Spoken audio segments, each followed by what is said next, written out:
Hey,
নবদ্বীপে মধ্যাহ্নকালে শ্রীমান মহাপ্রভু শ্রী গৌরাঙ্গ মধ্যাহ্নকালীন লীলা আস্বাদন করিতেছেন।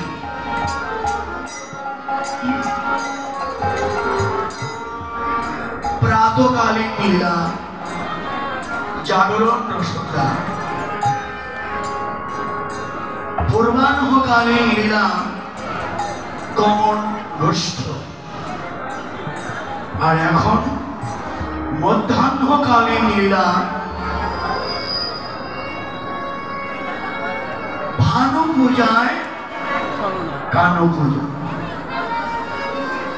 এরপরে আরো অপরাহ্নকালীন, সায়নকালীন, প্রদোষকালীন, নক্তকালীন এবং নিশান্তকালীন লীলা। এর অষ্টকালীন নিত্য লীলা। একটা আমাদের দিকে দিতে হবে। এখন এই যে অষ্টকালীয় নিত্য লীলা স্মরণ করলে জীবের ভজন হয়। লীলা স্মরণে জীবের ভজন। আপনারা গৌর গোবিন্দের অপ্রাকৃত নিত্য লীলা স্মরণ করছেন, আর একদিকে ভজন হচ্ছে। এই মধ্যাহ্নকালীন লীলাটা 12 দণ্ড সময়, দণ্ড মেনে নেবে সময় নির্বাচন করা হতো। এক দণ্ড 24 মিনিট, এক দণ্ড হয় 24 মিনিট। তাহলে হিসাব করলে 12 দণ্ড বলতে 4 ঘন্টা 48 মিনিট এই মধ্যাহ্নকালীন লীলা। প্রতিটি দণ্ডে দণ্ডে লীলা স্মরণ করে ভজনশীল বৈষ্ণব। নিত্য ভজন যারা করে, ভজনশীল বৈষ্ণবের ভজন হলো চারিদণ্ড সতী থাকে, স্বপ্নেও রাধা কৃষ্ণ দেখে।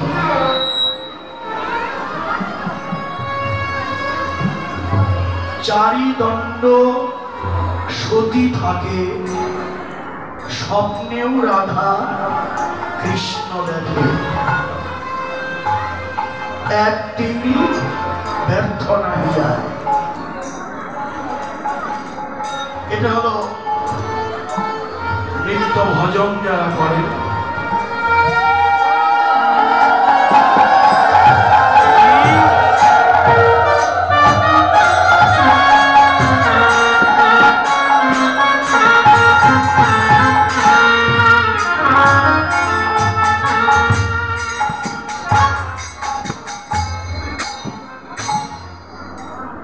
নিত্য একটা হলো নিত্য লীলা, আর একটা হলো নৈমিত্তিক লীলা।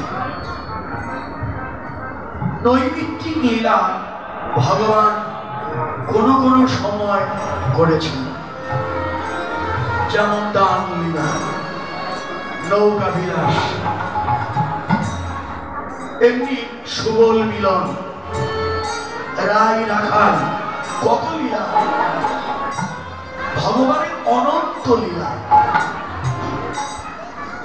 অনন্ত কৃষ্ণের নাম, অনন্ত তার মহিমা।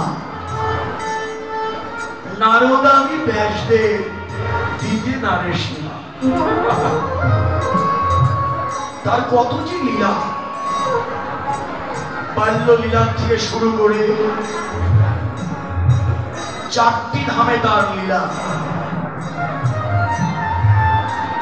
বৃন্দাবনে, দ্বারকায়, মথুরায়, কুরুক্ষেত্রে, 4টি ধামে তার লীলা তিনি করেছেন। তাহলে কত লীলা তার। আমরা তো শুধু বৃন্দাবনে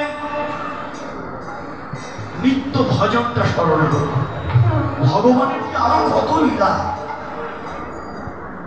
এগুলো যেখানে 2 দিন, 3 দিন, 4 দিন, 5 দিন,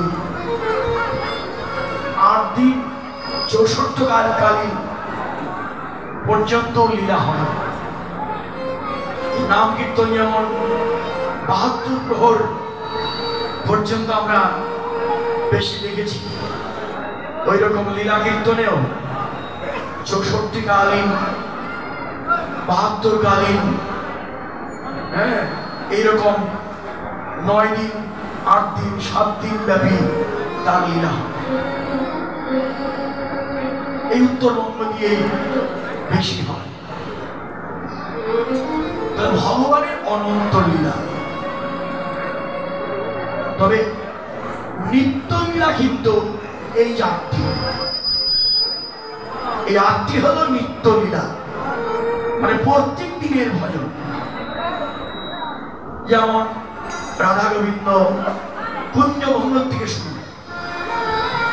অষ্টকালীনের প্রথম লীলা হল কুঞ্জভঙ্গ। কুঞ্জ মানে নিকুঞ্জ কানন।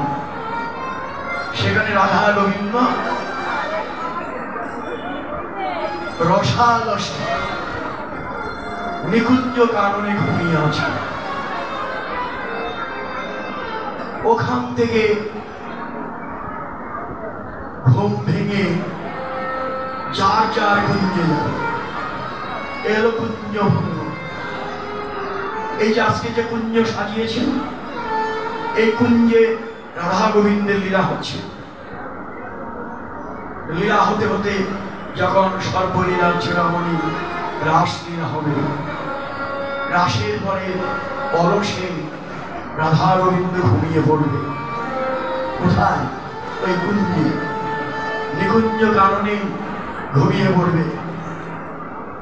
তাহলে ওই কুঞ্জের থেকে ঘুম ভেঙে যার যার কুঞ্জে যাবে, এটা হলো কুঞ্জভঙ্গ। গিয়ে কি হবে? রাধারানী যাবে যাবটে, জটিলার ঘরে গিয়ে ঘুমাবে। কৃষ্ণ চলে যাবে নন্দালয়ে, সেখানে গিয়ে ঘুমাবে।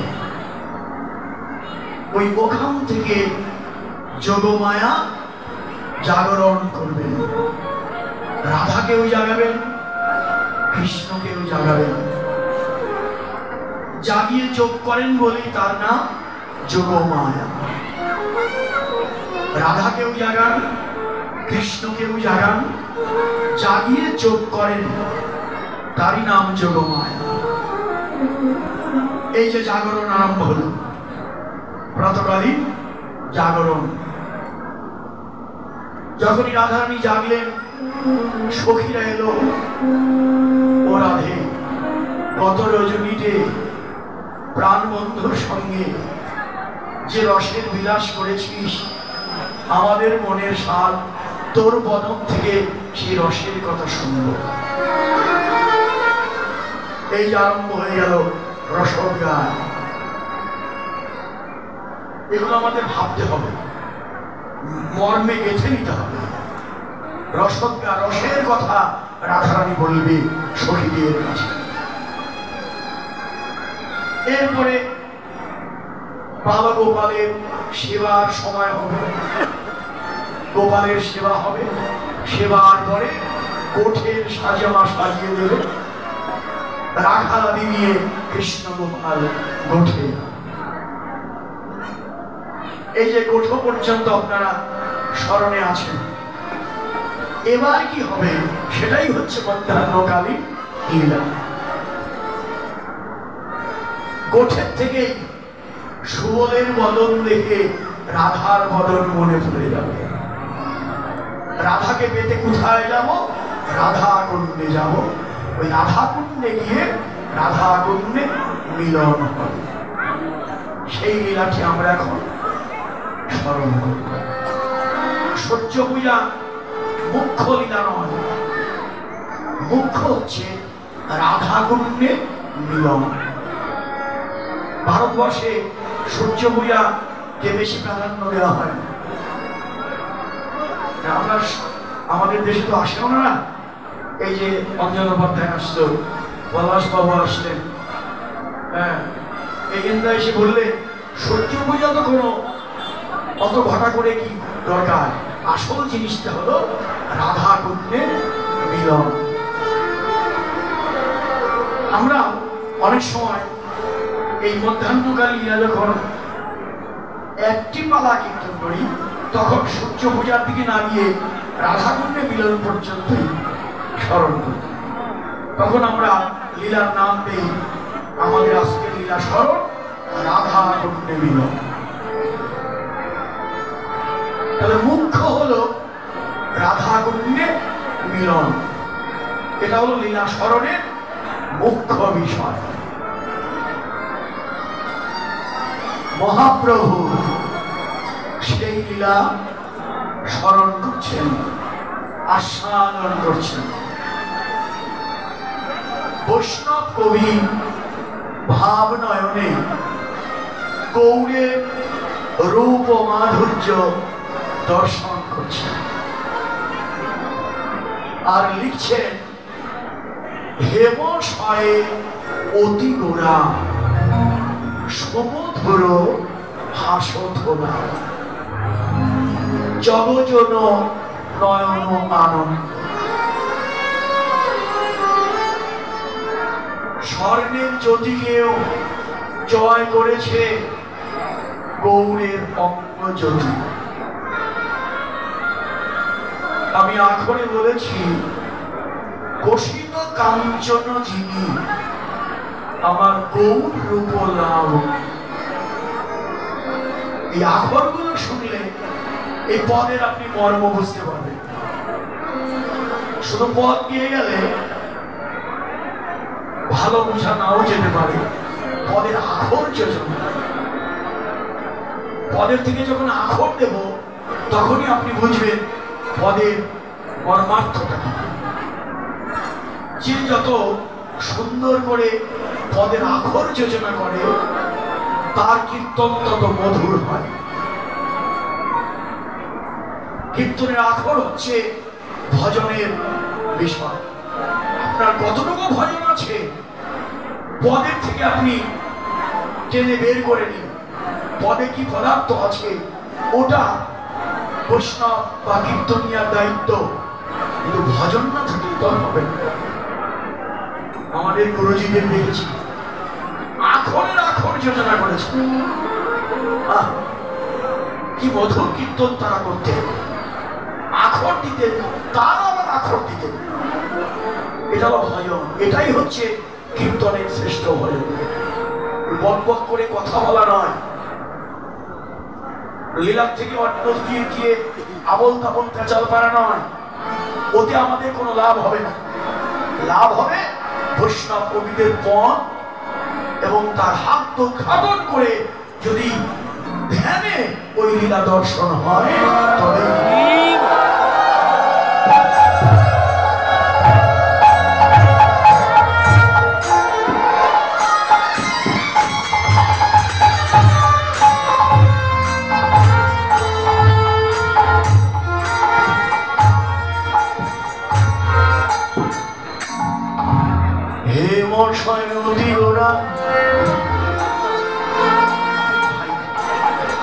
সমধুর হাসত জগজন নয়ন আনন্দ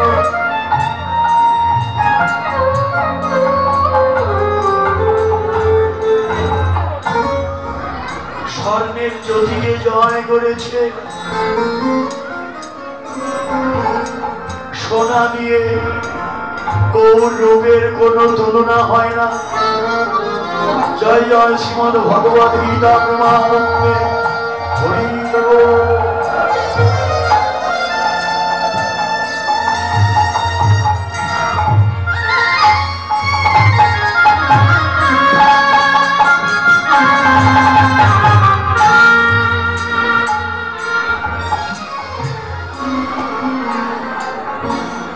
তবে কি সোনার একটি বৈশিষ্ট্য আছে, সোনা গলে যায়।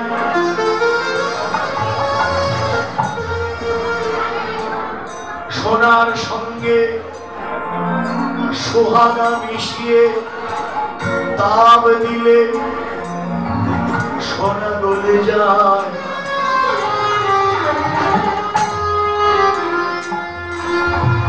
আমার গৌর সোনা গলে যায়।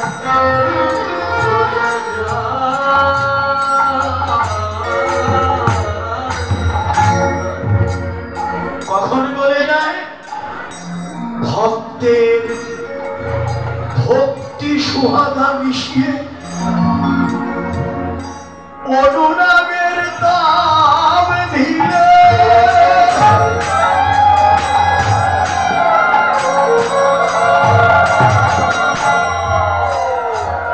গৌর সোনা গলে যায়।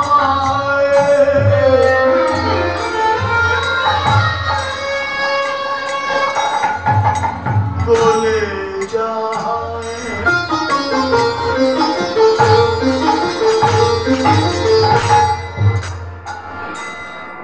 ভক্তি মিশিয়ে দাও, অনুরাগের তাপ দাও। অনুরাগের ঘরে না ঢুকলে মন মুখের কথায় ভজন হয় না।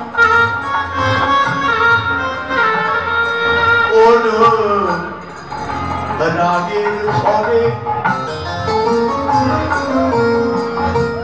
না ঢুকলে মন কেবল মুখের কথায় ভজন হয় না। অনুরাগ, রাগ অনুরাগ, ভাব মহাভাব। অনুরাগ যদি না আসে এই দেহে ভাবের উদয় হবে না। ভাব মানে সাত্বিক, অশ্রুকম্প পুলক এগুলো আসবে না। অন্তরে যদি অনুরাগ না আসে আর দেহে যদি সাত্বিক ভাবের একটাও না আসে, একটা বলতে অন্য কোনো ভাব তো আসবে না। অপরাধের দেহ তো সে যে কম্প পুলক শ্বেত বৈবর্ণ এগুলো তো সহজে আসবে না। তবে একটি ভাব, দুটা নয়নের জল যদি না আসে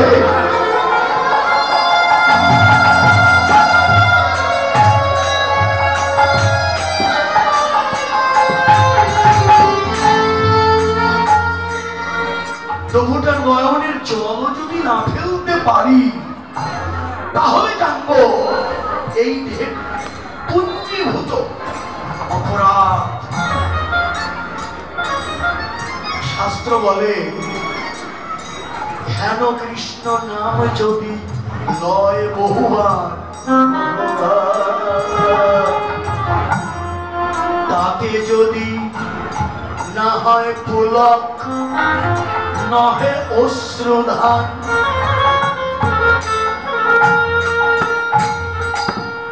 তবে জানি অপরাধ ছয়ে প্রচুর কৃষ্ণ প্রেম বিষ তাতে না হয় অঙ্কুর।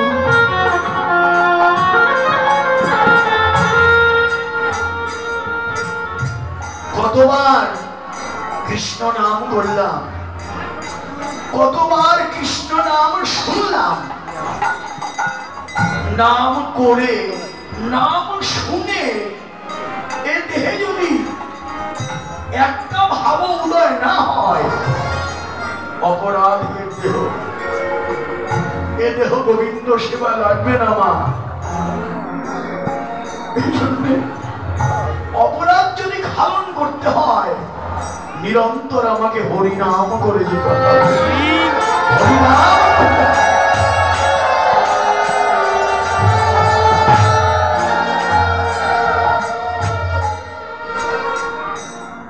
তাহলে এই অনুরাগ আপনাদের আছে, এই জন্যই তো আপনারা ছুটে আসেন। অনুরাগ আছে বলেই তো এখানে এসেছেন আপনারা। অনুরাগ আসলে লালসা বেড়ে যায়, উৎকণ্ঠা বেড়ে যায়। লালসা না থাকলে তো এই অমূল্য সম্পদ আপনি কিনতে পারবেন না মা। অন্তরে লালসাই একমাত্র মূল্য। আমার এই গৌর গোবিন্দের প্রীতি রস, এটা কিনতে কোটি কোটি টাকা লাগে না মা, লাগে অন্তরের লালসা। লালসাই একমাত্র মূল্য।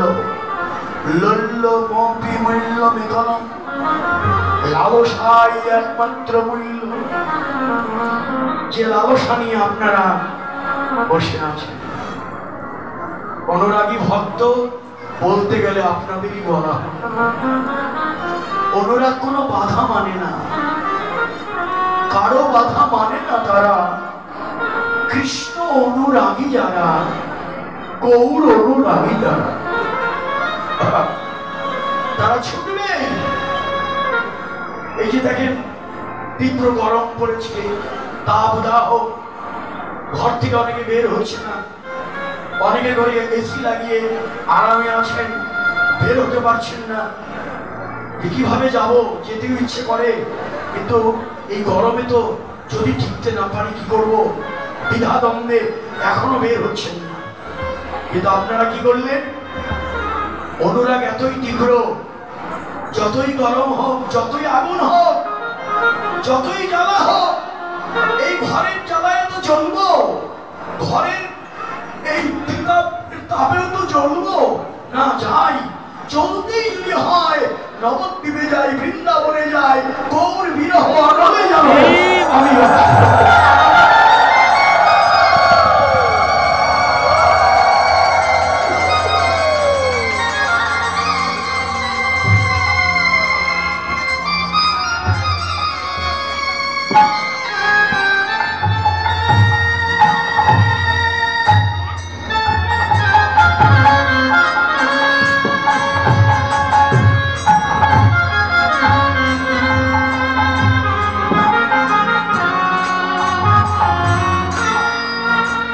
ভক্ত ছুটে আমি কোথায় গেলে ভক্ত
আমি কোথায় গেলে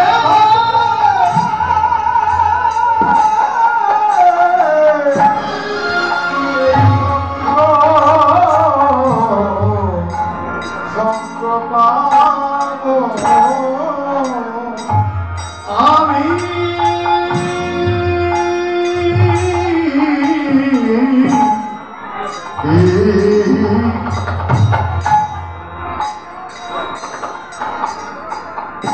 আমি কোথায় গেলে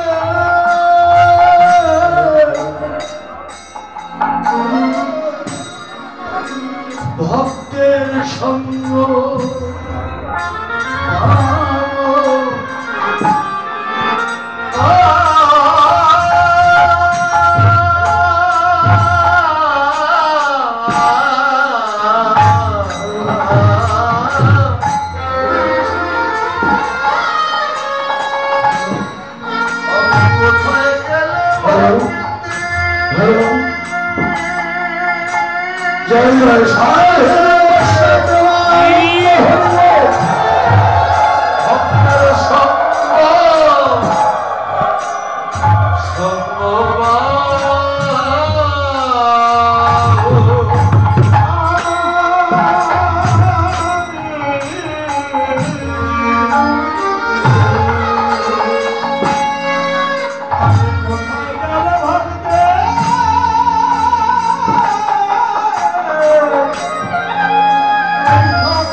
এই ভক্তের শরণ ধুলি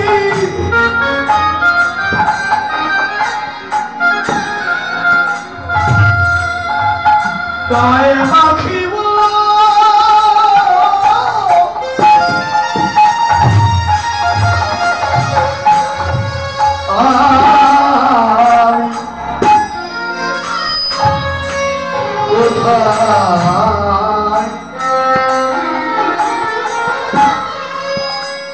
কোথায় গেলে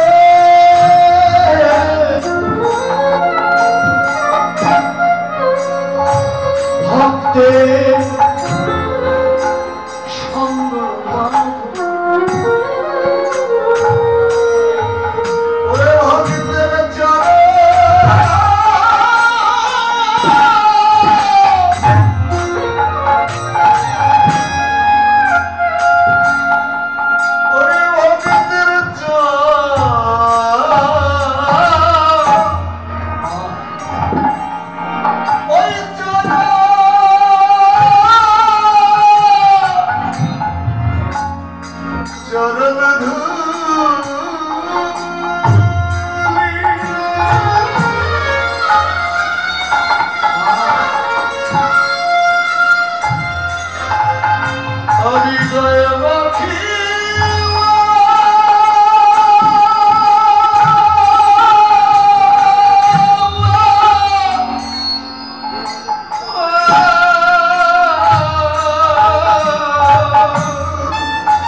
আমি জোড়াই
তোরা আমার বান্ধব হয়ে বলে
যেদিন আমি হরিকথা শুনতে পারলাম না, যেদিন আমি ভক্তের সঙ্গ করতে পারলাম না, ওটাই আমার সবচেয়ে দুঃখের দিন। মেঘাচ্ছন্ন দিন নহে তো দুর্দিন, যেদিন ভক্ত সঙ্গ হলো না সেদিনই দুর্দিন। আমি আজ আমার গৌর হরি তাকে যদি পেতে হয়, দেখতে হয়, তার কৃপা যদি পেতে হয়, নয়নের জলটুকু দিতে হবে। সে আর কিছু চায় না। পত্রং পুষ্পং ফলং দয়ং, যে আমাকে একটু ফুল, একটু পাতা, একটু জল, ভক্তিযুক্ত চিত্তে নয়নের জল দিয়ে আমাকে একবার দান করে, সেই ভক্তের সেই বস্তু আমি সাদরে গ্রহণ করব।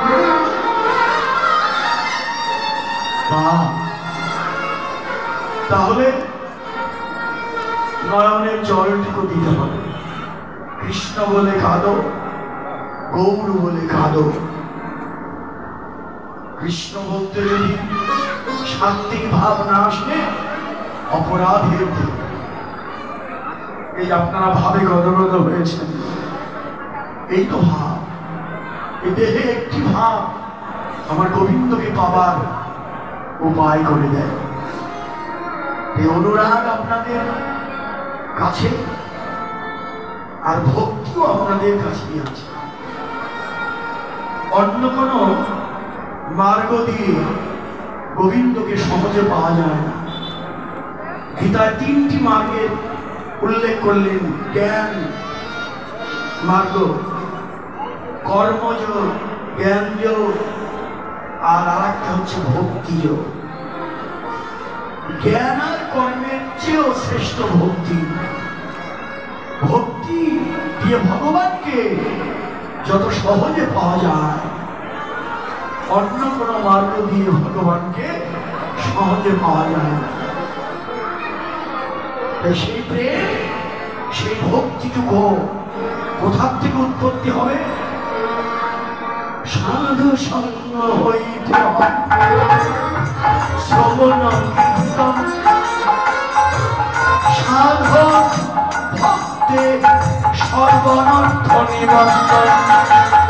সাধু সঙ্গ হইতে হয় শ্রবণ কীর্তন, সাধক ভক্তে অনর্থ নিবন্ধন।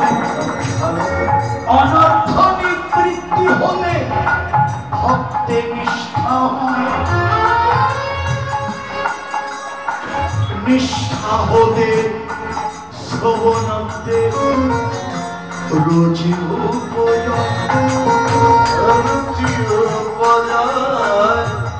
আপনার রুচি থাকতে হবে। নামে রুচি। নাম আপনি শুনছেন, নামে আপনার রুচি নাই, সারা জীবন নাম শুনেও লাভ হবে না। আর নামে রুচি, জীবে দয়া, বৈষ্ণব সেবন, ইহা হতে ধর্ম নাই, শোনো সনাতন। রুচি, নামে রুচি থাকতে হবে। রুচি যদি থাকতো তাহলে জগতে মহা মহা কল্যাণ হয়ে যেত। নামে রুচি, এই যে নাম চলছে, এই নামগুলো নাম আর নামে অভেদ, এই জ্ঞান, যে নাম সেই কৃষ্ণ, এই অনুভব না আসা পর্যন্ত, নামের মাহাত্ম্য যদি না জানি, সারা জীবন নাম করেও লাভ হবে না।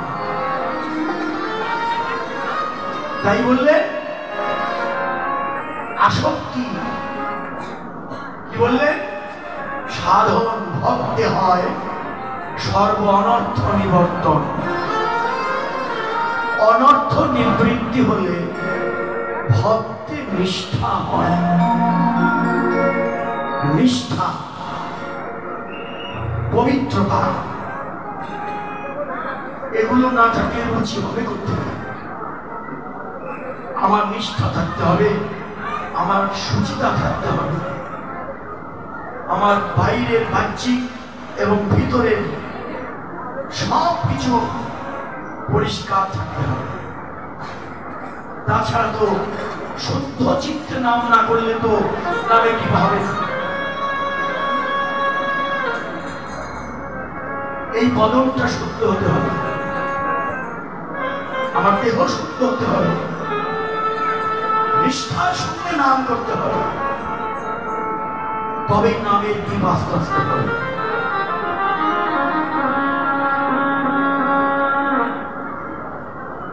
নিষ্ঠা হতে শ্রবণতে রুচি উপজয়। যখনই রুচি হবে, রুচি হতে হয় জীবের আসক্তি প্রচুর। আসক্তি হইতে জন্মে কৃষ্ণের বৃত্তান্ত।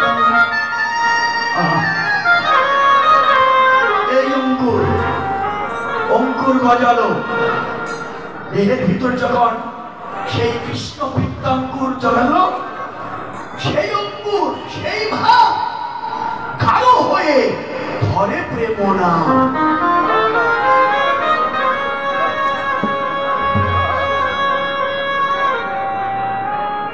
সেই প্রেম প্রয়োজন সর্বানন্দ ধাম।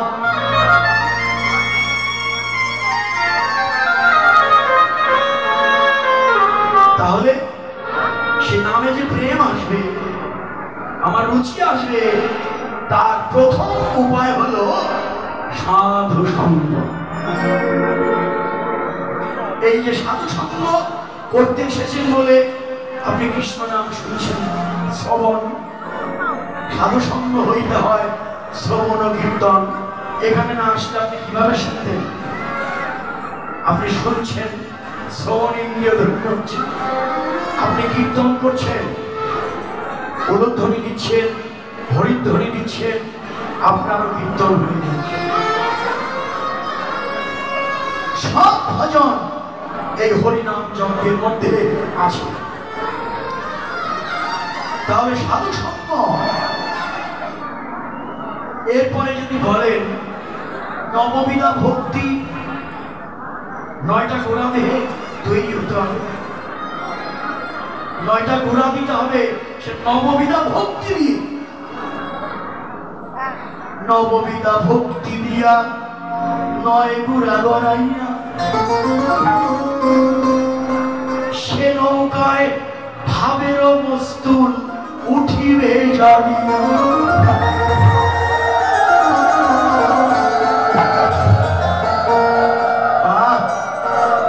ভক্তির যদি গোড়া না থাকে দেহে, এই দেহে ভাবের উদয় হবে না। তাই দেহ নৌকাটা আগে তৈরি করো, নৌকা যদি তৈরি হয় তবেই তুমি ভবসাগর পার হয়ে যেতে পারবে। বিবেক ও বৈরাগ্য দিয়া তৈব বিবেক ও বৈরাগ্য দিয়া তৈব করাইয়া বিবেক ও বৈরাগ্য দিয়া তৈব করাইয়া ভক্তি দ্বারা তত্ত্ব দিয়া লইবে গাঁথিয়া ভক্তি দ্বারা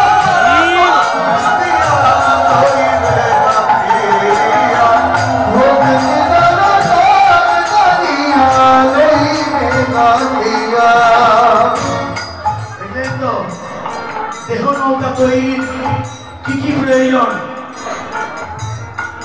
নৌকা দেখেছেন তো? মানিকগঞ্জে কি নদী আছে?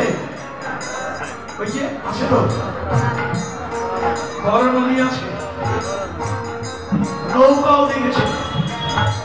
নৌকা এদিকে একটা দোলই, ওদিকে একটা, দুটো। আমার মানব দেহে নৌকার দোলই। বিবেক আর বৈরাগ্য, বিবেক থাকতে হবে। বিবেকবান, বিবেকের বাণী মারাত্মক। বিবেক আমাকে জানিয়ে দেয় কোনটা ভুল কোনটা ঠিক। বিবেকের দংশন সবচেয়ে বড় দংশন। এর থেকে মুক্তি পাওয়া খুব কঠিন। বিবেকের আর বৈরাগ্য, বৈরাগ্য মানে বিষয় থেকে নিজেকে সরিয়ে আনা, গুটিয়ে আনা, সংযম। বৈরাগ্য না থাকলে, ত্যাগ না থাকলে হবে না। বিবেক চাই, বৈরাগ্য চাই। দুই পাশের দুই গোলই বেঁধে না। আর তক্তা দিলে নৌকায় তক্তা লাগবে তো। সে তক্তাটা কিসের তক্তা? ভক্তি তারা তক্তা দিয়া লইবে গাঁথিয়া। ভক্তি তারা তক্তা দিয়া লইবে গাঁথিয়া। আচ্ছা, তক্তা দিলেই তো হবে না, তক্তাকে তো ভালো করে গেঁথে নিতে হবে। লোহা লাগবে না, পেরেক বাটাম মারতে হবে তক্তার সঙ্গে। সেই লোহা, সেই পেরেক কি? লালসার লোহা দিয়া লইবে গাঁথিয়া। লালসার লোহা দিয়া লইবে গাঁথিয়া। লালসার লোহা দিয়া লইবে গাঁথিয়া। আর কি করবে? নৌকায় পাটাতন দিয়ে দাও। পাটাতন চিনেন? যেখানে পা রাখতে হয়। পাটাতনেই তো পা দিতে হয়।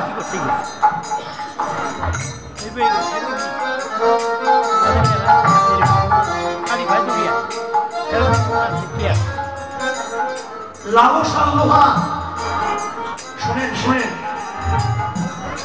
শোনেন একটু, হঠাৎ করে বেরিয়ে যায় তো এ কথাগুলো, সবসময় আসে না।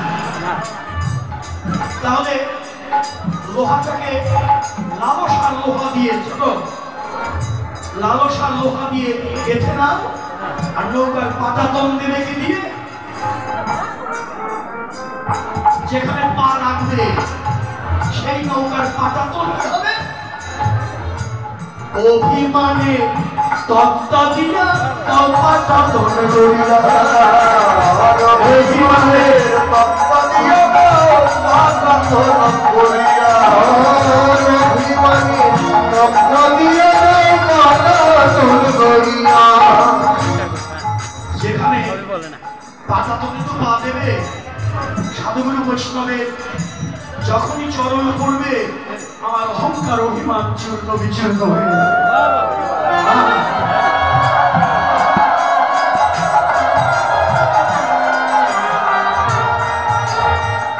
আর কি করবে?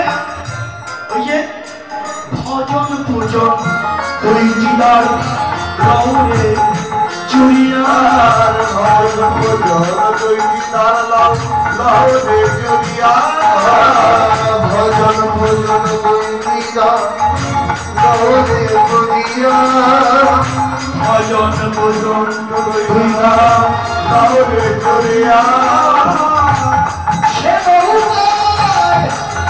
আগের মস্ত পুষিলে যাবি না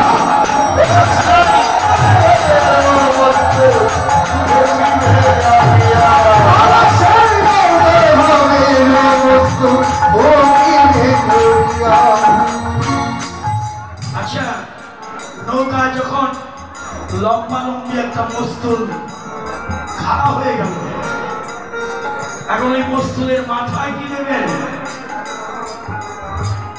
মস্তুলের মাথায় কি বাঁধতে হয় বাদাম বলে দিলেন দিদিরা বাদাম দিতে হয় সে বাদামটা দেহ নৌকার মস্তুলে বাদাম কি দিয়ে দেবেন রাধা নামের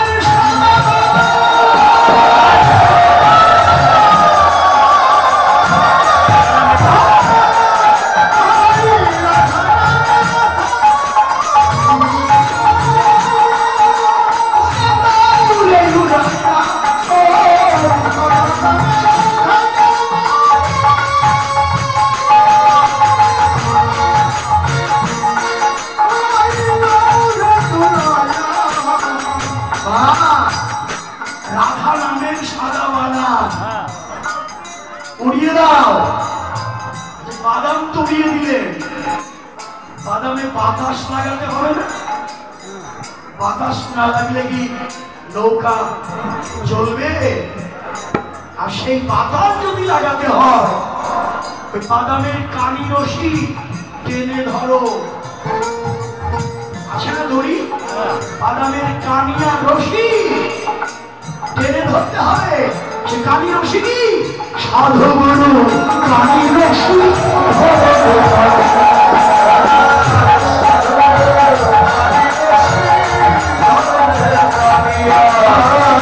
সাধু গুরু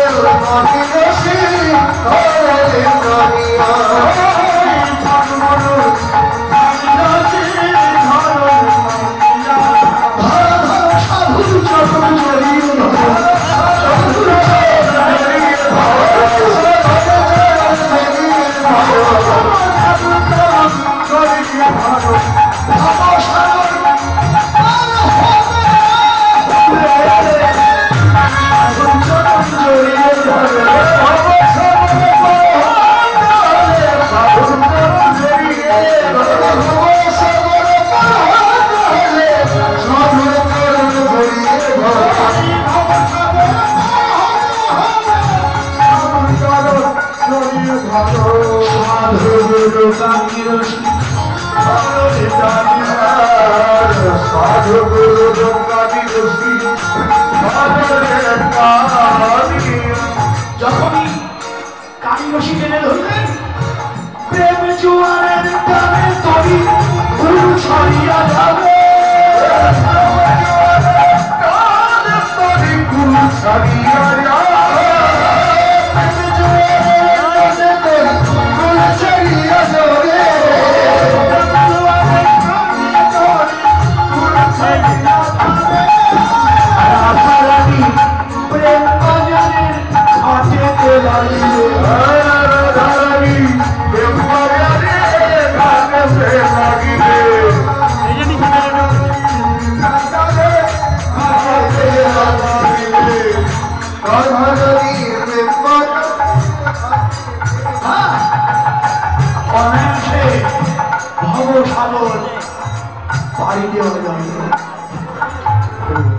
এই হলো দেহ নৌকা এই জগতে যারা সেই দেহ নৌকা তৈরি করেছেন তাদের আর কোনো ভয় নেই ভবসাগর তারাই পার হতে পারে বাবু জানিয়ে দিল ইতিমধ্যে 3টি চেন নিয়ে গেছে সোনার চেন 3টি নিয়ে গেছে 2টি টাচ মোবাইল নিয়ে গেছে অতএব আপনাদের আর কি বলবো সাবধান হয়ে যান নিজ নিজ যা কিছু সব সাবধানে রাখুন দয়া করে আপনারা সাবধান থাকুন।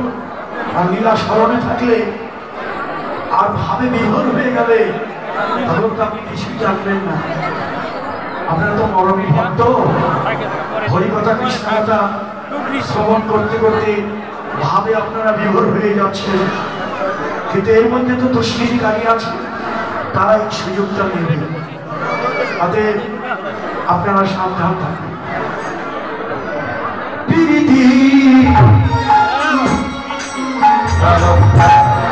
বড় দিকে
ভালোবাসা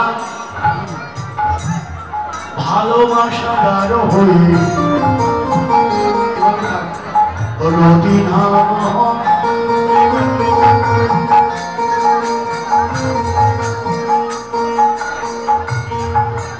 রতি গাঢ় হয়ে প্রেম আখ্যা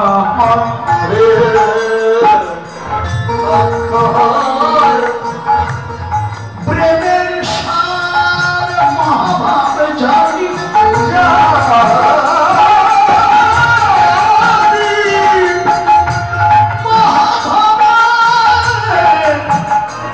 মরুধি শ্রীমতী রাধা ঠাকুর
জীবের কুরতি নাশ করবে বলে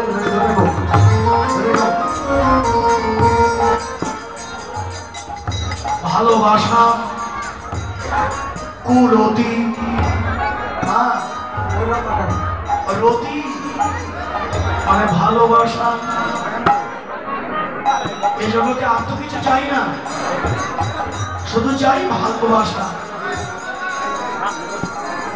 ভালোবাসাটা চাই, ভালোবাসা।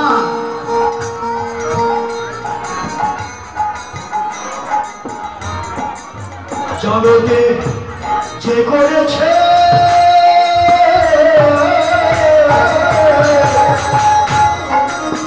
ভালো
গুরু মন্ত্র না দিলে কি হয় না?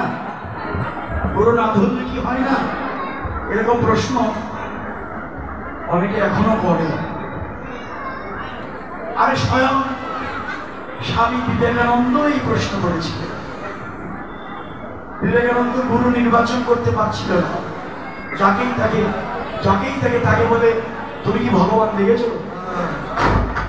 তুমি কি ভগবান দেখেছো? ভগবান দেখেছো? উত্তর তো আর নেই। এত সহজ তো আর না উত্তর দেওয়া। উত্তর কেউ দেয় না, গুরুও পায় না।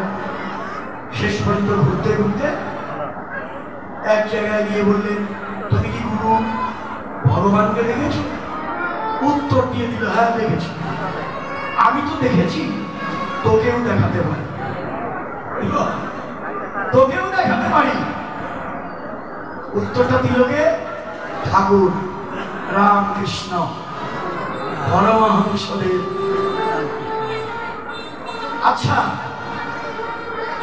গুরুদেব, প্রশ্ন তোমার কাছে, তুমি যে মন্ত্রতন্ত্র আমাকে দেবে, আমি তো সব বইতে পড়েছি, আমার মুখস্থ। কি কি করতে বলবে তাও আমি জানি, তারপরেও গুরু কেন ধরতে হবে? আমাদের এ জগতেও এমন পণ্ডিত অনেকে আছে, আমি তো সবই জানি, আবার ওনার কাছে যাবো কেন? আবার গুরুর কাছে যেতে হবে কেন? অনেক শিক্ষিত মানুষ এরকম আছে, এখনো গুরুই ধরে, মানে সে সব জানে। হ্যাঁ, এই জন্য এরকম পণ্ডিত এখনো জগতে আছে। বিবেকানন্দ যখন প্রশ্ন করলেন, অমনি পরমহংসদেব বললেন, বেশ, এদিকে আয় নরেন, এদিকে আয়, তোর প্রশ্নের উত্তর দেব। গুরু কেন প্রয়োজন তার উত্তর আমি দেব। ছোটবেলার ডাক নাম কি? নরেন দত্ত, পরে হলেন বিবেকানন্দ। কি দেখ তো, তাকিয়ে দেখ, গঙ্গাকে দেখিয়ে দিল, গঙ্গা নদী, গঙ্গা দেখিয়ে দেখ তো নরেন। ওই গঙ্গা দিয়ে একটি ডিঙ্গি নৌকা বেয়ে যাচ্ছে একজন। আচ্ছা বলতো, এই নৌকাটি এই গঙ্গার ঘাট থেকে ওই কালীঘাট যেতে কত সময় লাগবে? বলছে একা একা বেয়ে যাবে ডিঙ্গি নৌকা, 7-8 ঘন্টা তো লেগেই যাবে। আচ্ছা বেশ, আচ্ছা ধরেন একটু তাকিয়ে দেখতো, তাকিয়ে দেখতো, তার পাশ দিয়ে একটা স্টিমার চলে যাচ্ছে। ওই স্টিমারটা কতক্ষণে কালীঘাটে যাবে? বলি কেন, ওটা 1 ঘন্টায় চলে যাবে। আচ্ছা বেশ নরেন, ওই ডিঙ্গি নৌকাটা যদি স্টিমারের সঙ্গে বেঁধে দিস, ডিঙ্গি নৌকাটা কতক্ষণে যাবে?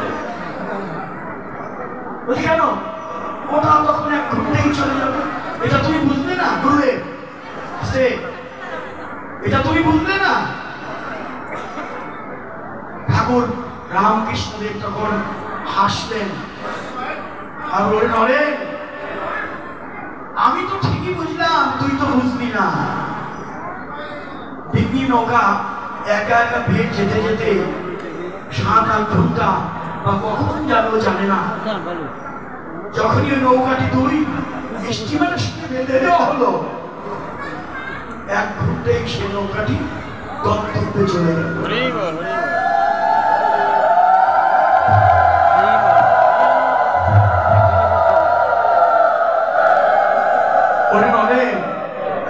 তোর একাল সাধনা দিয়ে কতদিনে তুই গোবিন্দের শ্রী চরণ পাবি তুই নিজেও জানিস না। কিন্তু নরেন্দ্রে, একজন সাধু গুরুর আশ্রয় যদি তুই নিস, ওরা এসে তুই আমার গোবিন্দের শ্রী চরণ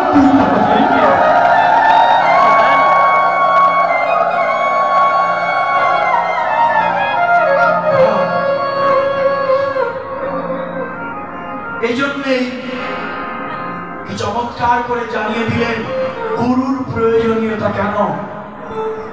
আমরা গুরুর জয় দেই, জয় জয় শ্রী গুরু প্রেম জয় জয় শ্রী গুরু প্রেম জয় জয় শ্রী গুরু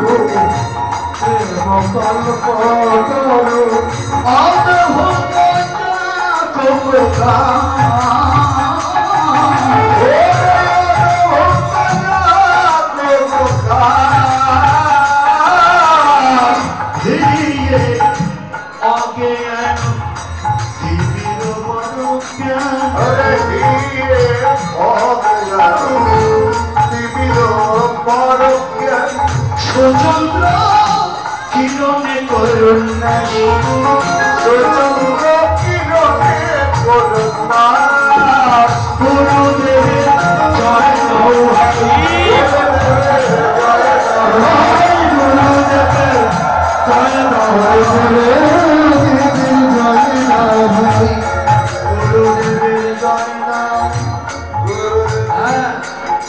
যিনি আমার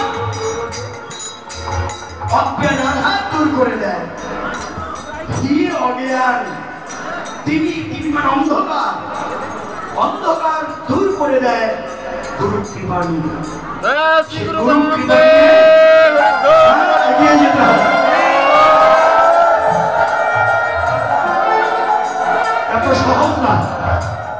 গুরু কথাটি, এই গুরুর যদি আলোচনা হয় ঘন্টা পর ঘন্টা চলে যাবে। এত সহজ ভাববেন না গুরুকে। হ্যাঁ, ভাবকেরা বলেন গুরু গুরু সবে বলে, গুরু কি সহজে মিলে, গুরু গুরু সবে বলে, গুরু কি সহজে মিলে। তুই শুকর যদি প্রাপ্ত হবি, গুরুকে মানুষ ভাববে, শুকর যদি প্রাপ্ত হবি,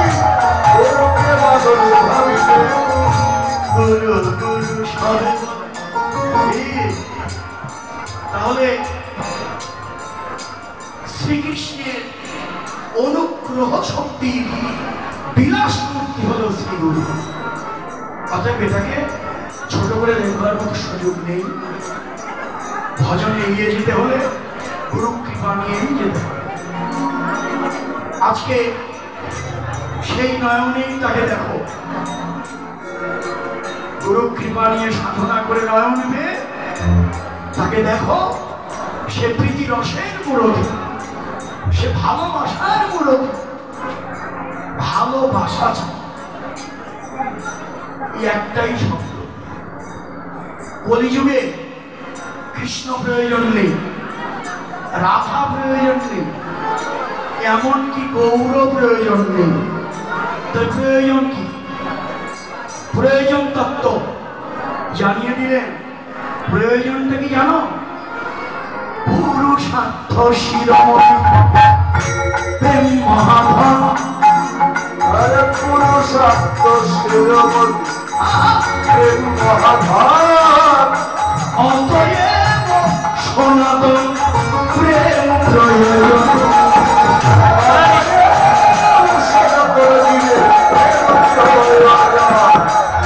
প্রেম চাই, ভালোবাসা চাই।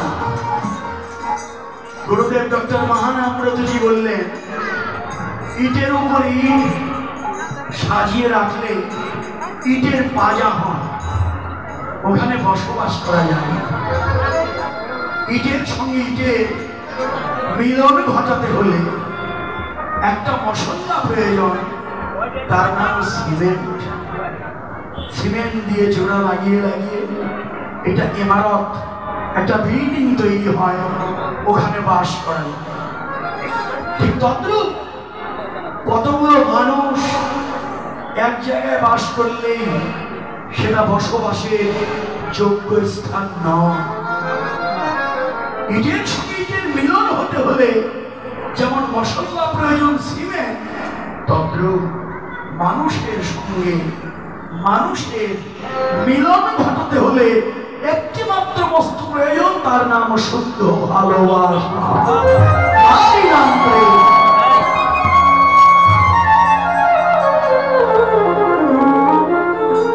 তাই তো বললেন, যে করেছে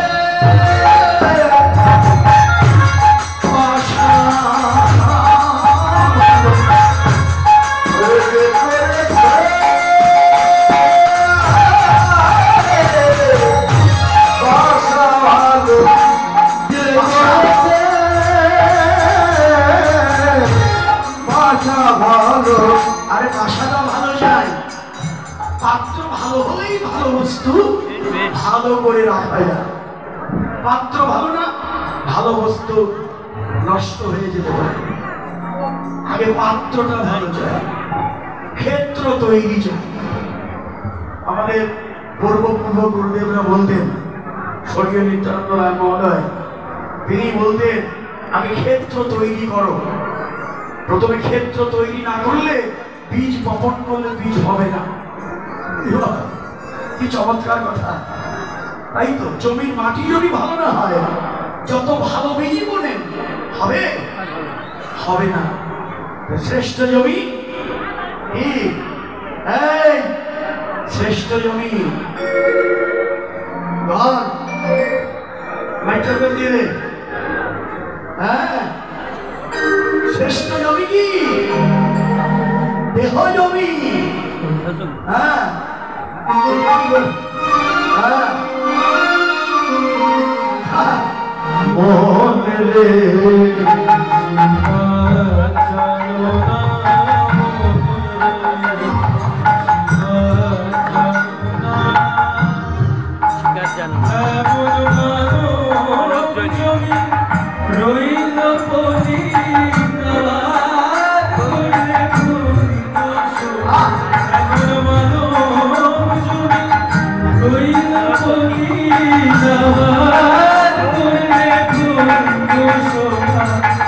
Good.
রামপ্রসাদ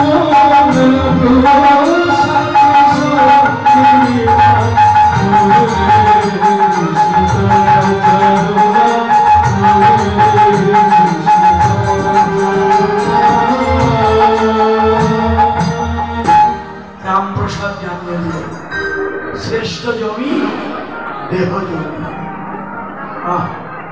এই দেহ জমির মাটি ভাবনা হলে ওই বীজ দেখেন না, হঠাৎ করেই আমরা তো ওই যে বলে না গুরু সেরেছি ঠিক। একজন বললো বাবা গুরুর দীক্ষা দিব, আমাকে দীক্ষা দেন। ও আমাদের গুরুদের দীক্ষা দিলেই তো কিছু পাওয়া যাবে। বুঝতেও চেষ্টা করলাম না দীক্ষা দেওয়ার যোগ্য কি। এত সহজে বীজটা দেব ওর তৈরি কিনা এটা দেখা প্রয়োজন। শুনেন তো, কথায় কথা এসে যায় তো আমি বেশি কথা বলি না, কাছ থেকে আমার জন্য বেরিয়ে যাচ্ছি, বুঝতে পারছি না। হ্যাঁ, আমি ঠেকিয়ে রাখতে পারছি না। শোনেন, একজন এসে বলছে বাবা আমি দীক্ষা নিব, আমাকে দীক্ষা দাও।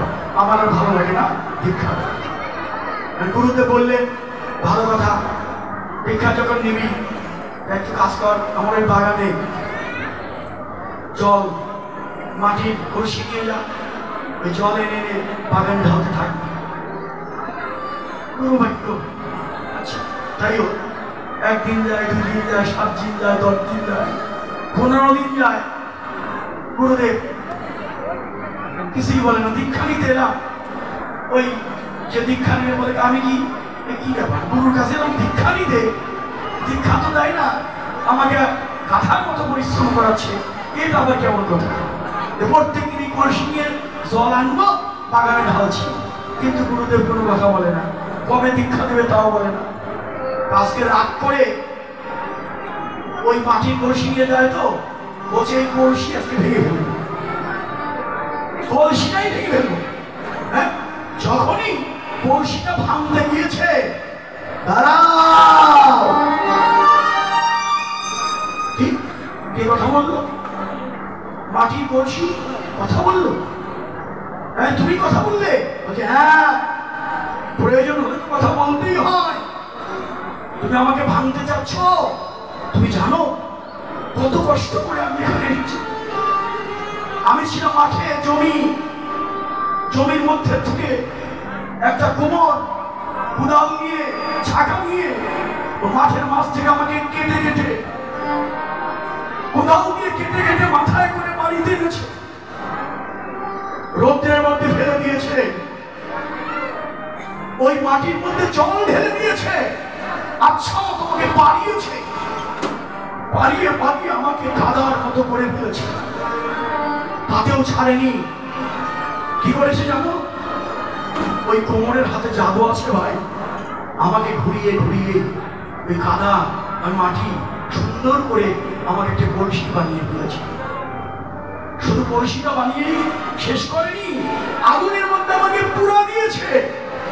আমি পুড়েছি, আমার রোগটাই অন্যরকম হয়ে গেছে। যখন পোড়া দিয়ে রৌদ্রের মধ্যে কিছুদিন ফেলে রেখে একদিন দেখলাম কি ওই কোমর আমাকে মাথায় করে নিয়ে হাটের দিকে চলছে। তখন আমি বুঝতে পারলাম আজকে হয়তো আমার একটু দাম বেড়েছে।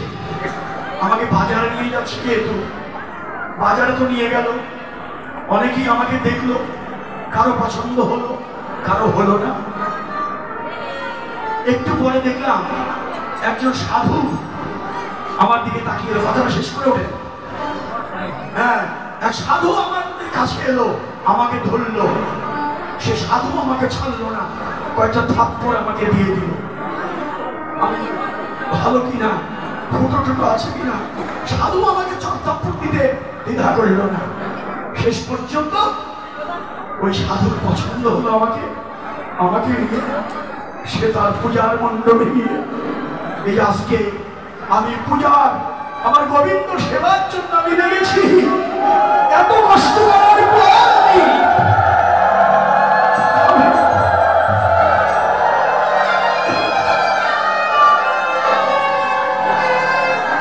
এত কষ্ট সহ্য করে আজকে আমি গোবিন্দ সেবায় লেগেছি। আর তুমি তাই দিন এসে অস্থির হয়ে গেলে।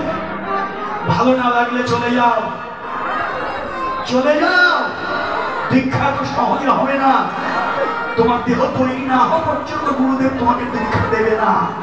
ভালো না লাগলে এখান থেকে চলে যাও।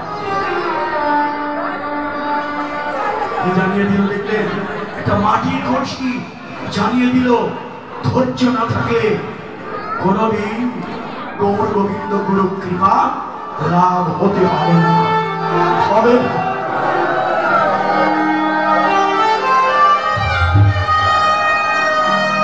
এত সহজ নয়। আর এখন তোমরা একদিনে হাজার হাজার শিষ্য হলেই আমার আনন্দ না। এই জন্যই তো আমার অপরাধ। যজ্ঞ তৈরি করে নিয়ে তারপর বীজ দাও, দেহটাকে তৈরি করো, জমির মাটিটা ভালো করে দাও, জল ঢালো, তারপরে বীজ। মহাপ্রভু মালি হয়ে বীজ এনেছেন। আমার প্রয়োজন দেহ জমির মাটিটা ভালো চাই। সে মাটি পাওয়ার জন্যই আজ আপনারা এখানে এসেছেন। মাটি হল সাধুগুরু বৈষ্ণবের চরণ ভূমি।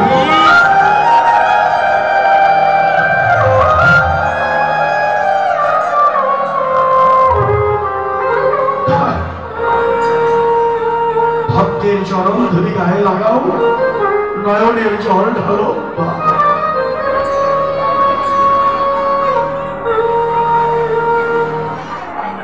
হরিনামের বীজ এনেছেন মহাপ্রভু। ওটা দেওয়া মাত্রই তোমার দুই নয়ন জলে ভেসে যাবে। তখনই বুঝবে যে আমার দেহ তৈরি। কৃষ্ণ বলতেই যখন নয়ন অশ্রুবর্ষণ হবে, তখনই তোমার বুঝতে পারবে যে আমার এই দেহ বুঝি তৈরি হলো, এই দেহ বুঝি গোবিন্দ কৃপায় হলো।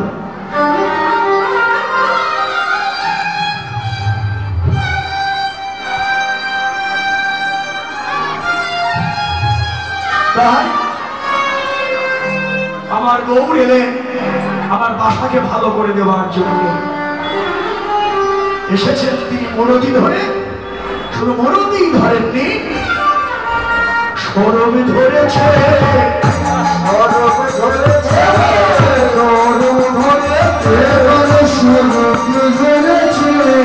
মহাভাব সরবিনী সরবি ধরেছে, মহাভাব সরবিনীর সরব ধরেছে, মহাভাব সরবিনী সরব ধরেছে, মহাভাব সরবিনী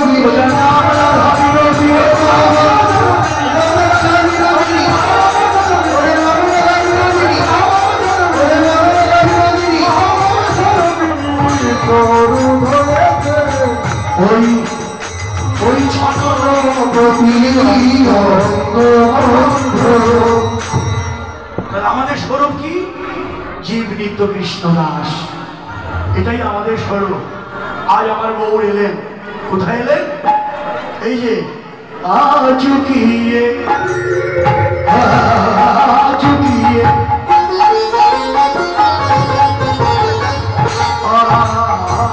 আজুকিয়ে আজুকিয়ে কাবতিব চক্র আজুকিয়ে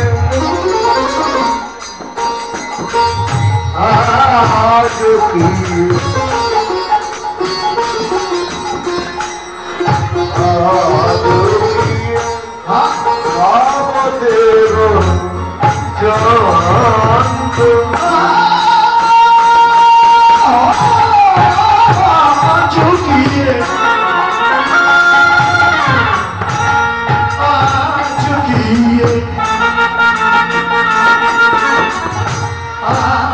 আজুকিয়ে কাবতিব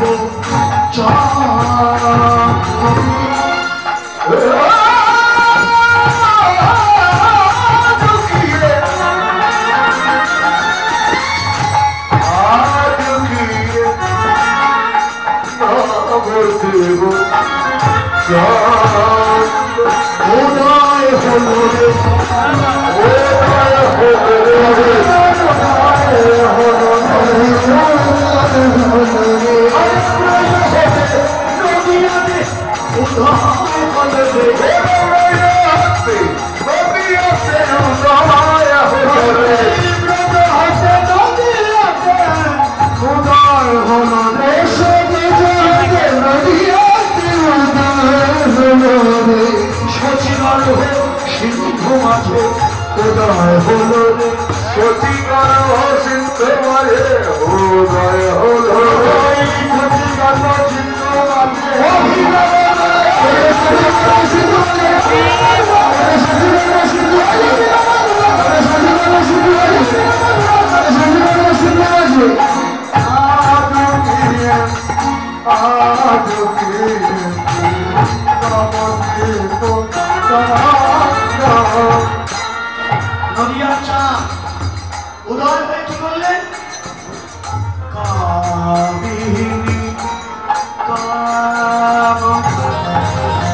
গৌরের মনে পড়ে গেল সেই প্রয়োজনীয় মধ্যাহ্নকালীন লীলা। যখন গৌরের মনে পড়ল, আমি গৌরের সর্বাঙ্গে কম্প পুলক ঘাম, সরভঙ্গ অনুপম, নয়নেতে জল পরিপূর, সর্বাঙ্গে সাত্বিক ভাব গৌরে দেখা দিল।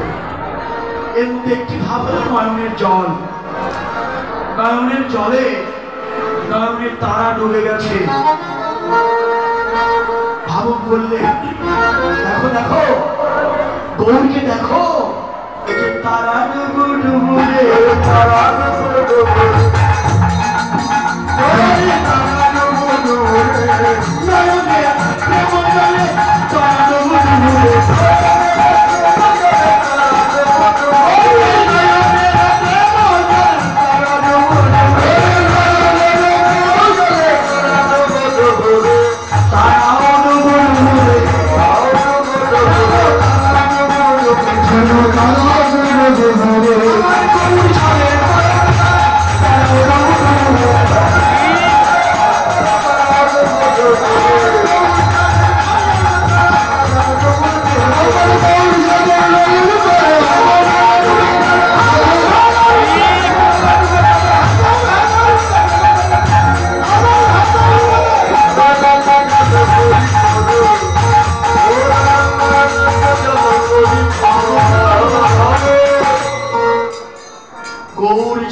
নয়ন তারা প্রেম জলে ডুবে তারা, হাগর হাগর বলে